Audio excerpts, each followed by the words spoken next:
Special assistant on home affairs উনি ছিলেন, home secretary বলেছি। তো এই মিটিংটা খুবই ইম্পর্টেন্ট, 2 ঘন্টার মিটিং ছিল। 2 ঘন্টার মিটিংয়ে সামনে যে ইলেকশন আসছে, ইলেকশনের যে প্রস্তুতি আমাদের কীরকম এবং সেই অনুযায়ী আমরা কি কি কাজ আরও করতে পারি জোরদারভাবে, সেগুলো নিয়ে আলাপ হয়েছে।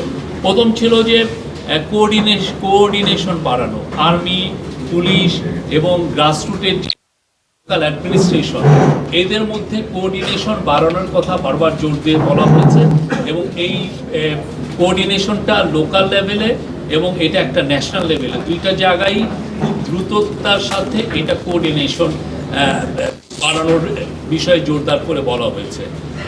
আপনার ইলেকশনের আগে পুলিশের প্রস্তুতির কথা বলা হয়েছে এবং পুলিশের আইজি মহোদয় বলেছেন যে আগামী মাস থেকে 1.5 লক্ষ পুলিশের ট্রেনিং হবে ইলেকশনের বিষয়ে। সেপ্টেম্বর থেকে, আগামী মাসটা সেপ্টেম্বর, অক্টোবর এবং নভেম্বরে 1.5 লক্ষ পুলিশের বসুন্ধরা টিস্যু অশুদ্ধতার বিরুদ্ধে এক বিন্দুও ছাড় নয়। নির্বাচন বিষয়ে তাদেরকে ট্রেনিং দেওয়া হবে।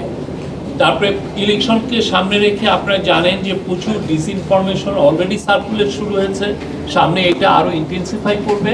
তো এইটাকে সামনে রেখে ন্যাশনাল ইনফরমেশন একটা সেন্টার, যেখানে আমরা খুব দ্রুততার সাথে এই ডিসইনফরমেশনগুলোকে আমরা ডিবাঙ্ক করতে পারবো, সেইটার একটা ক্রিয়েট করার চিন্তাভাবনা হচ্ছে এবং এইটা নিয়ে অনেক বিশদ আলোচনা হয়েছে।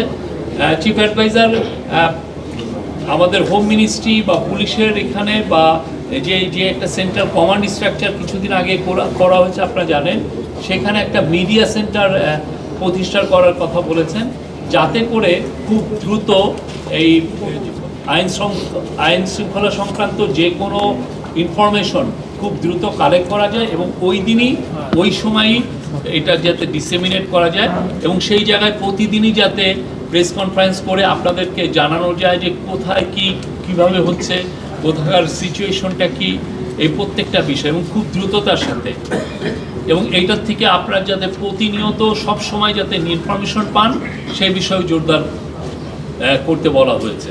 এবং এই বিষয়ে প্রফেসর ইউনূস বারবার বলেছেন যে এই পুলিশের যে কাজগুলো অনেক ক্ষেত্রেই মানুষের কাছে আসছে না, এই একটা ইনফরমেশন সেন্টার বা একটা মিডিয়া সেন্টার না থাকার কারণে।